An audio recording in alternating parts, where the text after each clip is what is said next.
Salut les petits chats, c'est JujuFitCat et j'espère que vous allez bien. Aujourd'hui on se retrouve pour une toute nouvelle vidéo YouTube que je suis mais archi trop contente de faire en fait. Je suis à l'hippodrome de Toulouse. Je suis hyper contente parce que pour ceux qui ne le savaient pas, j'ai fait 15 ans d'équitation, j'ai fait beaucoup de concours, les championnats de France, la mode Beuvron, tout ça, tous les cavaliers se reconnaîtront. Et c'est vrai que ça fait très longtemps que vous me demandez de faire une vidéo en rapport avec le milieu équestre. Je suis très contente de pouvoir venir à l'hippodrome parce que le milieu des courses hippiques, c'est vrai que c'est un milieu qu'on connaît pas forcément énormément quand on fait de l'équitation, dont on entend parler un peu de loin, sur lequel on peut avoir aussi des a priori. Et du coup je vous ai notamment demandé sur Instagram de me poser un petit peu toutes les questions que vous aviez sur le milieu des courses hippiques. Et du coup aujourd'hui j'ai la chance d'être accompagnée de Frédéric Closier qui est un driver sur les courses de trot attelées, donc qui va nous faire découvrir un petit peu le milieu du sulky, si je dis pas de bêtises. Il faut savoir qu'il est à la fois entraîneur, driver et propriétaire de ses chevaux. Et on est aussi accompagné de Flavien Pianu que vous découvrirez un petit peu après, qui lui est animateur sur les courses et qui pourra répondre un petit peu à toutes les questions que vous posez, que je me pose. C'est parti, on va tout de suite aller préparer Daisy. Daisy qui est une charmante jument qui est trop mignonne. Enchantée Frédéric. Bonjour Justine. Merci de m'accueillir et de me présenter Daisy. Est-ce que tu pourrais te présenter un petit peu pour les gens qui regardent la vidéo? Alors je m'appelle Frédéric Closier, je suis entraîneur driver de chevaux de course et ça fait 40 ans que je fais ce métier-là. Ah voilà. Oui, 40 ans. Et oui, j'ai commencé à 15 ans et demi, j'arrive bientôt à 56 ans. Ouais, donc c'est une passion depuis des années. C'est une passion, je suis né dedans, mon père était dans les chevaux, j'ai toujours été élevé dans les chevaux et donc j'ai embrassé ce métier. Et du coup, qu'est-ce qu'on va faire maintenant alors? Alors là maintenant, on va préparer Daisy, tu vas me donner un petit coup de main. Ouais. Et puis on va la préparer pour qu'après on puisse aller faire un tour sur la piste ensemble. Eh ben génial, à savoir les gars que ça fait 7 ans que je suis pas remontée à cheval et que je n'ai pas préparé un cheval, donc je pense que ça va être rigolo. Coucou Daisy. Là je vais te donner le harnais. Donc là c'est le harnais qui permet du coup d'accrocher le sulky. Exactement. Là. On est au niveau du garrot à peu près. Je vois que tu sais où se trouve le garrot. Exactement, là on a le passage de sangle. Alors, on sangle pas trop pour le moment, juste un petit peu. Voilà, juste histoire que ce soit installé. Et voilà, on peut passer la main. On met la croupière. Oui, oh là là, la croupière, tellement de souvenirs. Là on soulève la queue doucement. Soulève la queue. Voilà, et là on vient lui attacher la croupière. Tu lèves bien la queue pour pas qu'il y ait de poils de coincé. Ok, voilà. Et là on vient accrocher. Voilà. T'inquiète, je te sers pas trop Daisy Pro. Voilà. Oh là là, ça sent le cheval. À savoir que mon frère me disait toujours quand je rentrais de l'équitation petite, oh là là Juju, tu pues le poney. C'est vrai. Et moi j'adore cette odeur. Oh là là, tu sens bon. Du coup les chats, Flavien, dont je vous ai parlé au début de la vidéo, qui est l'animateur des courses. J'avais une petite question moi par rapport au dopage pour les cavaliers ou même pour les chevaux. Est-ce qu'il y a des contrôles pour les deux? Est-ce qu'on contrôle juste le cheval parce qu'on se dit que ça va être le cheval qui peut être dopé? On a une image des courses où on pense que quasiment tous les chevaux sont dopés. Alors on contrôle tout le monde. Il faut savoir qu'en France, il y a à peu près tous les ans 30 000 prélèvements. C'est énorme. Voilà, c'est énorme.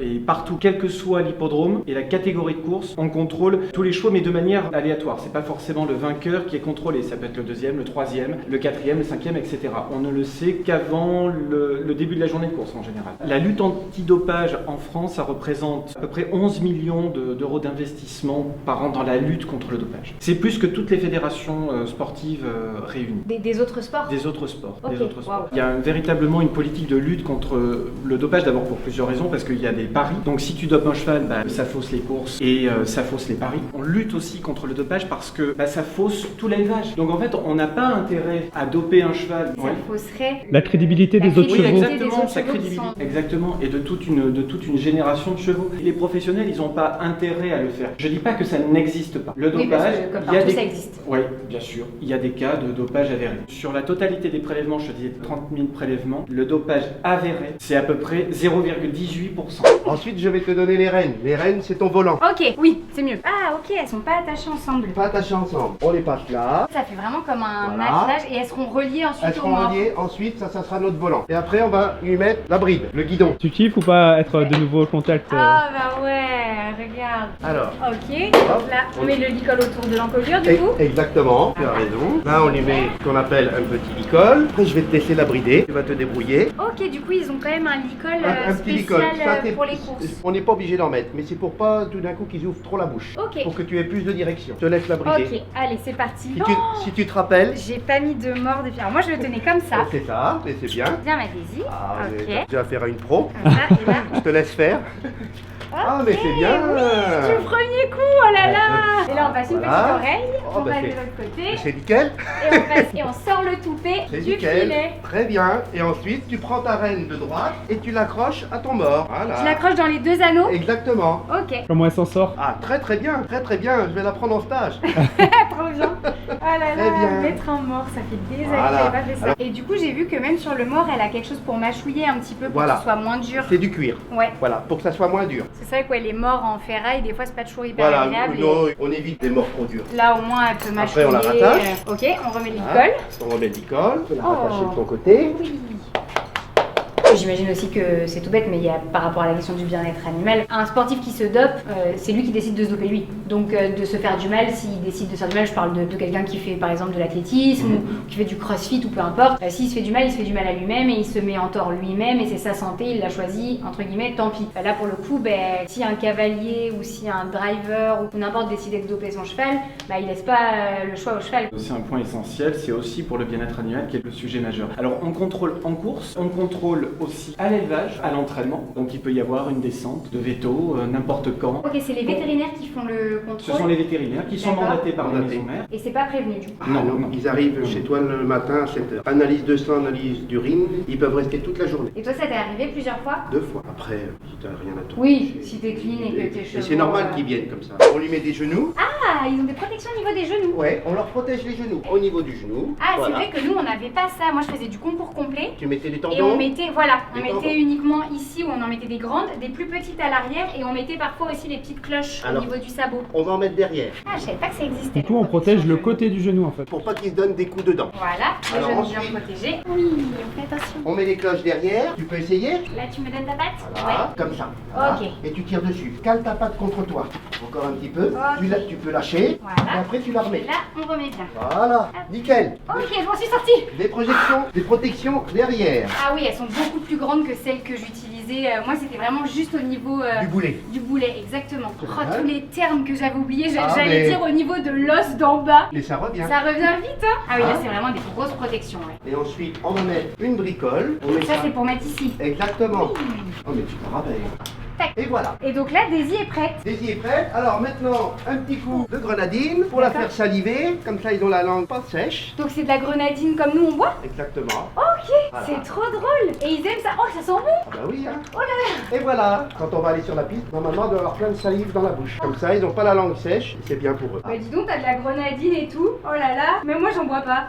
Voilà. Et là, on est prêt. Et ben bravo Daisy, t'es toute belle. Les chevaux qui sont au repos peuvent être également contrôlés. Au repos, c'est-à-dire. C'est-à-dire que quand ils sont plus en mode course, Fin de carrière par exemple? non, en Ok. vacances. Ils sont hors saison quoi. D'accord, c'est Voilà. une Hors saison, bonne, par Ils exemple. restent au ok. repos pendant un laps de temps, de 3-4 mois. C'est-à-dire que tu peux courir l'hiver, admettons, et puis tout d'un coup, bah, tu le laisses tranquille au printemps et l'été, tu reprépares le meeting d'hiver. Et quand c'est repos, du coup, il n'y a pas d'entraînement. Il n'y a pas d'entraînement. Et Et voilà. n'empêche pas les contrôles, Les contrôles. antidopage. Et les cracks, alors eux sont contrôlés plus que les autres. Et du coup, elle a quel âge Daisy? Alors elle a 8 ans. 8 ans, ok. Ah, 8 ans et elle court toujours. Elle court toujours. Pour les trotteurs, ça. Jusqu'à 11 ans maintenant. Jusqu'à 11 ans, 11 ans. les trotteurs. Ah oui, Voilà. parce que moi j'avais le souvenir quand j'étais petite où souvent on entendait que vers 6-7 ans. Et est-ce que le rythme se réduit un petit peu quand même Vieillissant. en vieillissant? Oui et non, tout dépend s'ils ont couru beaucoup étant jeunes. S'ils n'ont pas couru beaucoup étant jeunes, ils peuvent courir plus quand ils sont âgés. Eh ben 8 ans et encore en pleine force de l'âge, petite Daisy. Les chats du coup, on va maintenant aller dans la salle des balances puisque Daisy est prête, elle est toute habillée, prête à trotter sur la piste. La salle des balances en fait, c'est là où se font la pesée des jockeys et c'est là aussi où du coup il y a les commissaires des courses, là où il y a le vétérinaire si jamais il y a un souci sur une course et c'est aussi là où on peut se changer et où je vais aller vêtir une tenue les gars parce que oui, je me posais la question est-ce que j'allais avoir une méga tenue de jockey et ouais.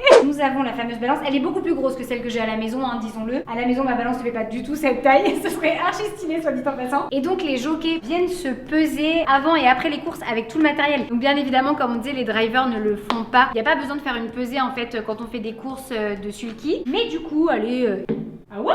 Are you fucking kidding me? Ah, j'allais dire 39 kilos vraiment. On va dire 56,5. Ok les chats, attention, j'enfile ce que Fredo... Alors oui parce que maintenant je lui donne un petit nom à Frédéric, c'est Fredo.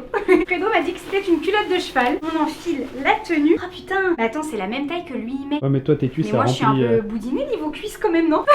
Oh là là. Et en vrai, c'est pas mal ou pas? Ça te va Est-ce qu'on nickel. pourrait pas penser aussi que je suis un peu un astronaute? Ouais, Thomas Pesquet. Maintenant maintenant les chats, on passe à la casaque. Donc là en fait faut savoir que les couleurs qui sont dessus c'est les couleurs du propriétaire. Du coup lui ses couleurs c'est le rouge et la croix de Lorraine en jaune. On va mettre ça par-dessus la culotte de cheval. Oh, mais trop de style. Notez mon style dans les commentaires. Moi je pense qu'on peut largement mettre un 20 sur 20. Calme-toi. Oh, calme-toi, il est pas gentil. Donc écoutez, on va mettre le casque avec une petite toque dessus. Et Todd. arrête, te Todd. moque pas. Le champignon. Non mais I'm the best. C'est ça qu'il dit Todd. Ouais, c'est ça. Je pense qu'on est sur une petite tenue des familles bien sympa. Et bah bien sûr, attends, faut se sentir bien. Hein. Est-ce que toi aussi tu peux être contrôlé? Il y a des contrôles d'alcoolémie et des contrôles pour le stupéfiant. Pour la sécurité dans les C'est pelotons. déjà arrivé que des jockeys puissent être alcoolisés sur les courses? Dans le temps, oui. Plus maintenant. Pas plus maintenant parce que maintenant il y a des contrôles. donc- Ça m'est arrivé d'être appelé avant la réunion. Il s'est tiré au sort, 3 drivers, et on souffle. Si tu as bu, c'est pas possible parce que t'as pas les réflexes. C'est comme en voiture. Petite question, ton palmarès, parce que j'ai cru entendre que tu fêtais quelque chose. Ah oui, j'ai fêté un millième, maintenant je suis rendu à 1144. 1144 victoires. Ouais. Oh, c'est incroyable. Félicitations. Hein. Mais comme je te disais tout à l'heure, j'ai la chance moi de pouvoir driver des chevaux à d'autres entraîneurs. Donc je drive énormément. Ça te donne plus d'occasion de gagner. Exactement. Alors du coup, Frédéric, est-ce que tu peux nous expliquer pourquoi est-ce que tu as mis des cotons dans les oreilles de Daisy? Alors j'ai mis des cotons pour atténuer le bruit, quoi, pour pas qu'elle ne prenne peur. Une sécurité. Bon bah c'est parti, on va aller au rond de présentation. Tu attelles là. Ok, là comme ça, ici, ok. Ok. Et là on met une sécurité. D'accord, là je viens serrer Tu ici, mets ta sécurité. pour être sûr qu'on n'ait pas de problème. Voilà. Elle connaît la route? Oui. Ça c'est mon volant. Hein. Sur le sol, en fait, il y a un revêtement spécial pour justement faire en sorte de pas abîmer les sabots des chevaux et que ça soit pas douloureux pour eux parce que je pense que vous êtes beaucoup à le savoir. Moi, quand je faisais de l'équitation, c'est vrai que très souvent, on fait toujours très attention à pas marcher sur des routes. Quand on part en balade, etc., par exemple, on évite de faire en sorte que les sabots du cheval touchent directement le bitume. Donc là, le revêtement, en vrai, mais moi, tu sais, j'ai l'impression de marcher sur un truc hyper smooth. On est sur un petit nuage. En vrai, les gars, je prends les paris de directement réussir à monter dans le sulky. J'y Ok. crois. Je pense que c'est possible. Ok, donc c'est maintenant. Allez, si tu veux. Ok, donc là, tac. Impeccable. Ok, parfait. Magnifique. Je me suis bien débrouillée pour la monte. Impeccable. Trop bien. Là, on est sur le rond de présentation du coup. Quand on court en compétition, on est obligé de passer ici pour que le public nous voit les chevaux et voit les numéros et pour D'accord. parier ensuite sur nous. C'est ici que les gens décident en fait sur quel cheval ils vont faire leur pari. Voilà, ça leur donne un aperçu de voir le cheval s'il est en bel état et Oui, s'il est en forme. j'imagine. En tant que driver, t'as pas besoin de faire de pesée avec ton matériel. Par contre, quand tu fais tes courses, parce que tu m'as dit que tu faisais aussi des courses de trot monté, là tu Oui. fais une pesée, j'imagine. Alors oui, dans le temps, je faisais des courses de trot monté, oui, et il y avait un poids à respecter. Il faut avoir gagné 50 courses pour être professionnel. Quand D'accord. tu n'as pas 50 courses de gagner, tu es considéré comme apprenti là de jockey. Et là, D'accord. tu peux monter à 55 kg. Une fois que tu es passé professionnel, il faut monter à 67 kg ou 65 kg. D'accord. Donc si tu fais 55 kg, il faut que tu rajoutes 12 kg de plomb. Ou alors tu arrêtes de monter. C'est quoi mettre du plomb Oh, pardon c'est dans un collier de plomb que tu mets Ouais, tu te ou laisses. sur les épaules du cheval ou alors que tu prends sur toi. Comme un gilet lesté. Comme un gilet. Ok, mais il Voilà. n'y a pas sinon comme solution de juste manger plus? Grossir? Tu peux. Ok, voilà. Moi, j'aurais pu te répondre cette solution. Moi j'aime pour grossir. Voilà, Est-ce que je c'est peux ça. pas juste grossir? C'est ça. Ah, d'accord. Voilà les plaques de plomb que tu rajoutes. Que tu mets dans un gilet du coup. Voilà. Ça se met plutôt sur le dossard du cheval, ce qu'on appelle un torchon, Voilà. là où il y a le numéro en fait. Ok. Là, tu vois, c'est comme nous quand on met des gilets laissés au crossfit. C'est ça. Nous aussi, on se laisse. Pareil. Ok, c'est fou. Au niveau des entraînements, ça se passe comment pour Daisy? Alors pour Daisy, c'est-à-dire que si elle court dimanche prochain, je l'aurai travaillé lundi et jeudi, 2 travaux dans la semaine. D'accord, pas plus. Non, le lundi un travail assez poussé, le mardi du paddock, le mercredi une petite promenade, le jeudi un travail un petit peu moins dur que le lundi pour lui garder un petit peu de fraîcheur pour le dimanche, le vendredi au paddock et le samedi une petite promenade. Super, donc en fait, elle va au paddock. Elle va au paddock. Allez, D'accord, parce que c'est vrai qu'on se pose beaucoup la question, est-ce que les chevaux de course restent constamment en boxe? Et en fait, non, pour le coup, elle va au paddock, elle a ses jours de pré. Voilà. Alors les chevaux, admettons, ils travaillent le lundi, la journée ils vont quand même aller au paddock. Chez moi, mais chez beaucoup d'entraîneurs, les chevaux énormément dehors. Il se fait beaucoup mieux dehors qu'au box. Au niveau des entraînements d'ailleurs, ça dure à peu près combien de temps?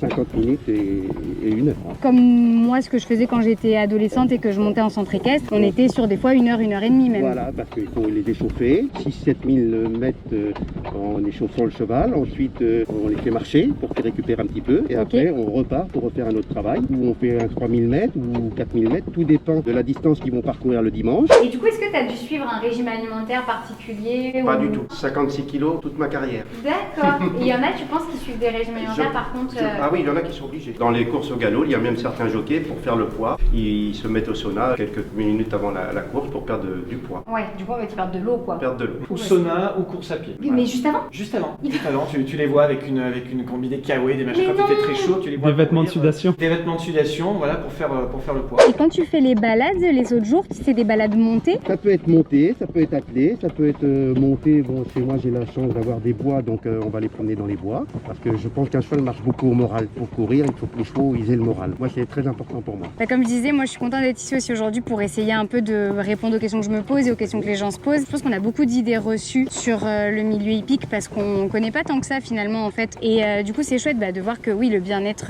de tes chevaux il est important pour toi et c'est une des priorités. Je compare ça à des humains. Si on va au travail, qu'on n'a pas le moral ou qu'on n'aime pas ce qu'on fait, on peut pas bien travailler. Il faut qu'ils aient envie de courir. Et bien justement c'est ce que je me demandais, est-ce que tu sens que tes chevaux ils aiment ça, ils ont envie, ils ont besoin de courir? Ah oui, je sais que les miens ils aiment ça. Qu'est-ce que tu as fait en fait comme étude pour devenir jockey? Je suis allé dans une école de latte jockey. Je suis ressorti avec un BEP de latte driver. C'est combien d'années d'études? 2 ans. Ok. Et on était en formation, alternance, patron, école. Et est-ce que du coup l'école elle est payante? Ah oui, elle est payante, oui. Le maître de stage paye l'école D'accord. et les parents de l'élève également. C'est moitié-moitié? Moitié-moitié. Et du coup est-ce que tu cours toujours avec Daisy ou est-ce que tu as d'autres chevaux à toi déjà? Alors non, je ne cours pas toujours avec Daisy. 18 chevaux à l'entraînement. 18 chevaux, ah oui. Voilà. Je change régulièrement de chevaux.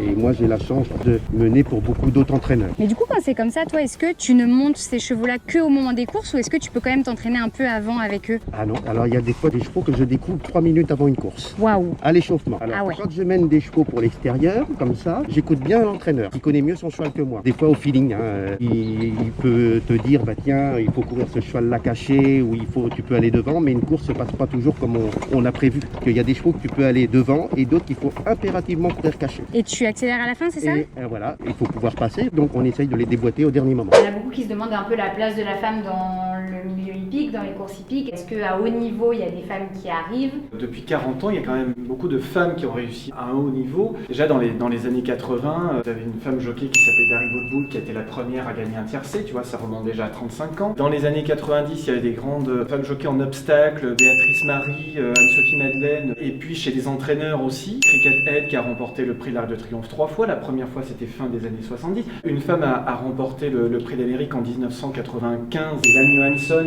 qui drivait pour son mari, trouvait qu'il était trop lourd, donc il a demandé à sa femme de driver la jument le jour du prix d'Amérique. Et Ina Scott, donc une jument suédoise, a gagné le prix d'Amérique. Voilà, c'était il y a 25 ans. Parmi les femmes jockeys qui ont réussi à un très haut niveau, ici dans le sud-ouest, on a Nathalie de Souter. Elle a gagné dans toutes les disciplines de l'obstacle. Donc voilà, ça fait quand même une vingtaine d'années qu'elle est au top niveau. Donc tu vois, c'est quand même pas si nouveau. Les femmes, elles ont quand même une place importante et un haut niveau dans les courses depuis très longtemps. Alors maintenant, la différence, effectivement, c'est qu'il y a plus de filles, effectivement, dans les écoles à face sec. Donc demain, on aura des pelotons beaucoup plus féminisés, ça c'est clair. Est-ce que c'est possible pour un cheval de faire plusieurs courses dans la journée? Nous, chez nous, non. Je sais qu'à l'étranger, ils courent 1600 mètres et ils recourent une autre compétition 2-3 heures après 1600 mètres. Mais c'est des petites distances. Toi, c'est des distances de 3000 mètres, c'est ça? Quelquefois, c'est 3000 mètres, des fois, c'est 2600 mètres. Tout dépend de l'âge du cheval. Les jeunes chevaux, en général, courent sur des courtes distances. Les chevaux plus âgés, sur des plus longues distances. C'est une question d'expérience? Oui, et puis ils sont plus endurants. Ok, donc là, on arrive sur la piste Là, on du arrive coup. sur la piste. Et nous, les trotteurs, tu vois, on va courir sur la piste en sable. D'accord, ah oui, c'est une piste en sable. Et là, on va faire l'échauffement. Ok, échauffement, c'est parti. Donc là, du coup, l'échauffement, c'est une allure assez tranquille. Voilà, pour chauffer les muscles. Ok, Gentiment. ah ouais, là, les oreilles en avant et tout, elle est contente, hein. Content, oui. Et alors, est-ce que sur les courses, les mâles et les femelles, ils sont mélangés? Oui, tout à fait. Ok. Tu peux courir des mâles et des femelles ensemble. Ah, c'est confortable, hein? Ah oui. Je pensais que ça allait secouer beaucoup plus que ça. Est-ce que ça t'est déjà arrivé sur une course qu'un de tes chevaux parte au galop? Ah oui, ça m'est arrivé. On a le droit à un nombre de foulées. Ok. C'est-à-dire en partant, il ne faut pas qu'on fasse plus de 14 foulées. Dans le parcours, tu fais quelques foulées de galop et tu le remets au trot. Là, tu n'es pas disqualifié. Dans la dernière ligne droite, aucune foulée de galop tolérée. Ok, une fois que tu as passé un certain poteau, tu n'as plus le droit de faire de galop du tout. Voilà. Et alors, est-ce que sur les courses, tu as une badine ou Ouais, alors on a une cravache, on n'a pas trop le droit de s'en servir. Il faut faire très très attention parce qu'on est sanctionné. Ok. Et je trouve que c'est normal. Oui, je suis d'accord. Bah, moi, quand j'étais petite, honnêtement, j'avais beaucoup l'image des jockeys qui donnaient beaucoup de coups de cravache à leurs chevaux. Je pense aussi que quand j'étais plus jeune, c'était peut-être moins surveillé. Mais comme tout, c'est un sport qui a évolué et je pense que le bien-être animal est de plus en plus important. Tout à fait. Tu vas voir, là, je vais l'arrêter à la fois. Tu vas l'arrêter à la voie? Oui. Ok. Oh là, oh oh oh oh oh oh oh là. Là, ma petite, là. Voilà. Oui, bravo Daisy. Ok. Là, on va changer de sens. Je vais te faire prendre un départ. Ok. Comme en compétition. Ah oui, donc là, on va avoir le vrai départ de... Ah oui, le vrai départ. Ça va secouer. Le départ au niveau des 2950 mètres avec Juju, c'est parti. Ah oui, wow. Ouh. Oh la vache. Ah, c'est impressionnant.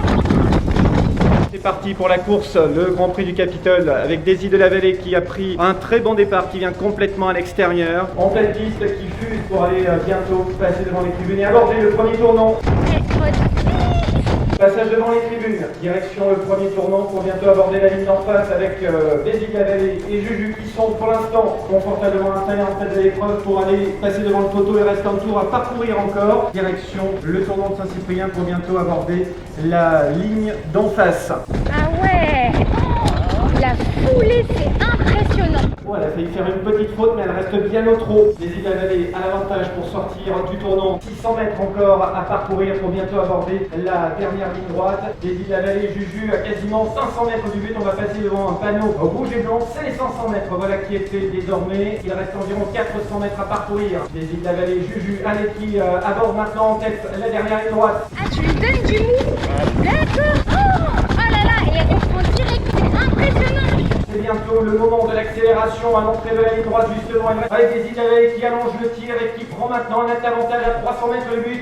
Daisy de la Vallée, Juju qui fonce maintenant. 250 mètres encore à parcourir. Daisy de la Vallée, Juju à moins de 150 mètres le but. Daisy de la Vallée toujours. Daisy de la Vallée qui a l'avantage nettement depuis le départ et qui s'impose, qui file au poteau et qui va s'imposer nettement. Daisy de la Vallée, Juju qui s'impose. C'est le passage du poteau, net succès de Daisy de la Vallée et Juju. En fait, elle comprend directement que dès que toi tu lui laisses un petit peu de mou, ça y est, c'est parti, elle peut y aller quoi. Elle peut y aller.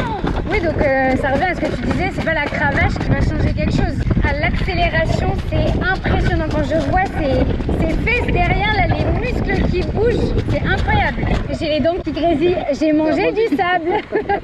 Oh, l'accélération, ça m'impressionne, c'est fou. C'est impressionnant de voir à quel point ils peuvent autant dégager de puissance au trot. Est-ce que c'est pas mauvais, entre guillemets, de les faire autant pousser le trot sans jamais partir au galop? Non, parce qu'ils sont habitués à trotter. Il y a des chevaux que tu n'arriveras jamais à mettre au galop. Elle galope pas, tu vois, mais demain je vais la mettre au paddock, elle va galoper. Là, elle sait qu'elle est au travail, elle va pas galoper. Je pense que beaucoup de gens ont pas mal d'appréhension par rapport à ce qui se passe pour les chevaux de course après les carrières. Justement, qu'est-ce qu'il en est des retraites, que ce soit pour les chevaux qui sont en reconversion, qui sont retraités, ou même pour les chevaux qui se blessent pendant une course, ou bien pour les chevaux qu'on considère des fois moins performants. La politique qui est mise en place, c'est, tu parlais de reconversion, c'est tout à fait ça, c'est-à-dire qu'on met un cheval à la retraite et on va lui offrir quelque part une deuxième vie. Pour les chevaux qui sont blessés en compétition, comme n'importe quel athlète par exemple, certains vont changer de cheval de course, ça va devenir un cheval de saut d'obstacle, là c'est une deuxième carrière sportive. Certains vont aller dans les centres équestres, alors pour les chevaux de course qui sont les plus adaptés pour les enfants, parce qu'il faut faire aussi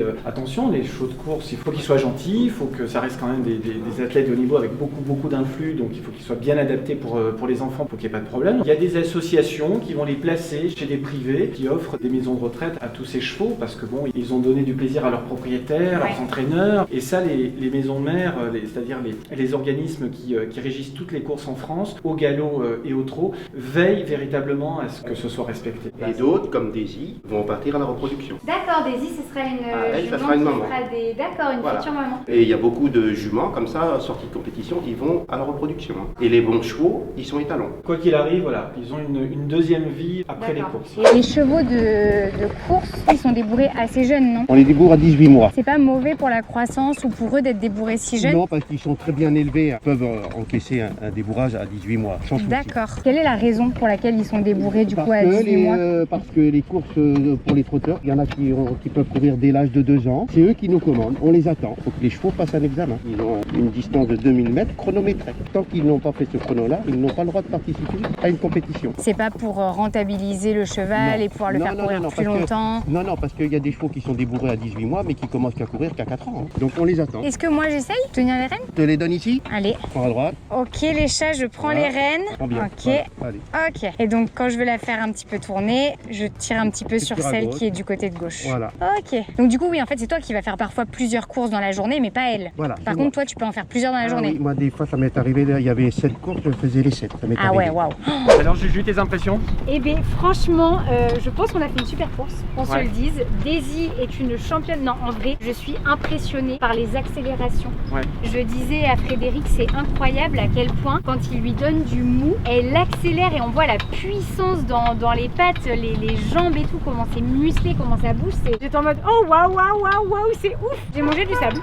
On a beaucoup l'image du cheval qui, après la course, quand il est plus performant, part à l'abattage. Parce que j'ai eu une amie qui a récupéré un cheval dont on disait que c'est ce qui était prévu pour lui. Est-ce que c'est quelque chose qui se faisait plus avant et qui, justement, aujourd'hui, on fait en sorte que ça se fasse plus? C'est arrivé, on peut pas. Mais maintenant, on fait en sorte que ça n'arrive plus. Ouais. Les associations, les propriétaires, les entraîneurs, ça travaille ensemble. Ouais. Chacun veille véritablement à travailler main dans la main, précisément pour créer ce cercle vertueux, si tu veux, et pour offrir cette deuxième vie aux chevaux de course. Ah, c'est trop bien, j'ai les rênes là-dedans. Et du coup, quand t'es part, ouais, t'as ce sentiment de puissance entre les mains Non, où tu mais te dis c'est que genre. impressionnant. C'est comme quand tu fais du 50 en ville avec une voiture, ça va aussi vite qu'une voiture en ville. C'est impressionnant, puis c'est surtout de voir les muscles qui bougent au niveau de ses pattes et tout, de voir la puissance qu'elle a, c'est incroyable. Contente de cette expérience? Ouais, très contente et très contente aussi d'être avec Frédéric parce que du coup on sent qu'il est passionné par son métier, par ses chevaux. Allez, on va aller doucher la jument. Exactement, on va aller prendre soin de Daisy. Voilà. On retire les protections de Daisy, on lui a enlevé tout son attelage et oh, les oreilles en avant et tout est trop mignonne. Et là du coup on va aller lui faire passer la petite douche. Bah elle a transpiré quand même, hein, mine de rien. Tu l'emmènes, Justine? Allez, c'est parti. Allez, on est parti. Hop, tu viens? Hop, voilà. Voilà. Oh oui. Doucement, faut calmer pas la vague. Ah, ça y est, ça chauffe un peu l'eau. Oui. Mais dis donc, c'est drôle, là-haut, moi, je monte quand j'étais petite, là où il montait. J'étais pas chauffée, hein. Mais est-ce qu'on vit de ce métier et notamment, est-ce que en tant que driver jockey, tu touches une part de ce qui a été misé sur toi et ton cheval au moment du pari, ou est-ce que tu as un salaire mensuel? Alors non, j'ai pas de salaire mensuel, je Ouais. sais pas ce que je vais gagner à la fin du mois. Il Question, faut gagner voilà. des courses. Les gains de course, c'est les joueurs qui ont misé sur notre course, qui financent les courses, quoi. C'est un peu les joueurs qui nous font vivre. D'accord. S'il n'y a, y a plus de jeu, il n'y a pas de course. Ok. Donc on n'a pas de revenus. Mais du coup, c'est pas l'argent directement qui est parié. C'est pas que l'argent tu des, touches. c'est pas Ah l'argent non. des paris, non. J'avais dit ça. Et quand tu vois pas de l'autre côté. Elle tourne la tête, elle regarde un peu ce qui se passe. Oui. Attention. Hop là. Oui, c'est bien. Et voilà, tout propre. Voilà. Du coup les chats, là on se trouve dans la salle des commissaires et on parlait tout à l'heure avec Frédéric du fait que c'était énormément surveillé maintenant le fait d'utiliser la cravache. C'est-à-dire que maintenant, dans les 200 derniers mètres, on n'a pas le droit de donner plus de 3 coups de cravache. Plus de 3, on est sanctionné, soit par des amendes et des mises à pied. Ok, donc c'est-à-dire que tu peux plus courir. Voilà. Là les chats c'est ce qu'on appelle un grattoir et en fait on va venir enlever du coup le surplus d'eau que Daisy a sur le corps après la douche. Ça lui fait un petit massage. Oh, t'as vu toute l'eau qui tombe? Ouais. Oh là là. Sur les pattes on évite parce que c'est pas très agréable. Donc on reste vraiment sur la partie où il y a de la chair et du muscle. Oh là là. Oh. Mais en plus l'eau elle est toute chaude. Hop. Voilà. Ouais. Oh ça fait du bien les petites éponges. Elle est haute. Oui. Faut un petit marchepied. Non, mais c'est pas toi qui es courte, c'est elle qui est haute.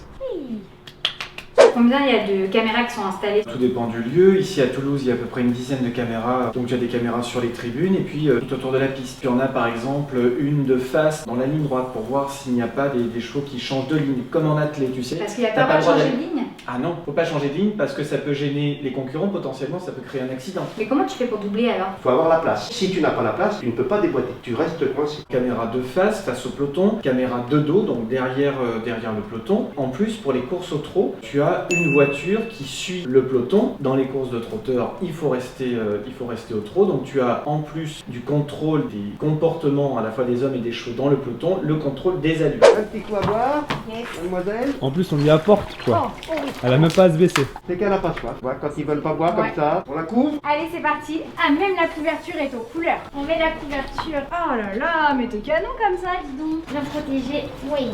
savais comment ça se mettait, où était l'avant, l'arrière et Bien tout? sûr, toute belle et au chaud. Oui, trop bien. Est-ce que vous avez une idée du nombre d'accidents qu'il y a par an? On n'a pas de statistiques officielles. Ce qui est sûr, c'est que tout est mis en œuvre, quel que soit l'hippodrome, pour assurer la sécurité des hommes et des chevaux. Et les pistes sont arrosées, que ce soit les gazons, les pistes en sable, les barrières, ce qu'on appelle des lisses, qui sont des lisses en plastique.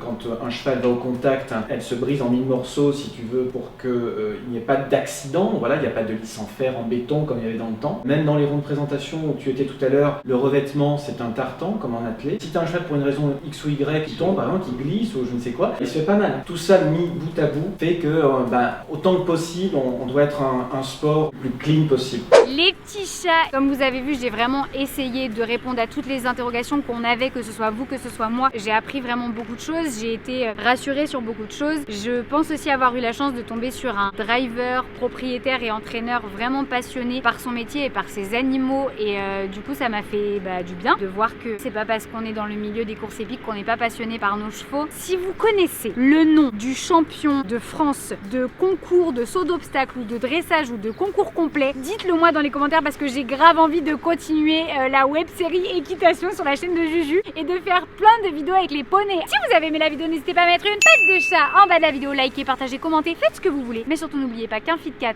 retombe toujours sur ses pattes. En attendant, on se retrouve la semaine prochaine pour une toute nouvelle vidéo YouTube. Je vous fais de gros bisous. Ciao!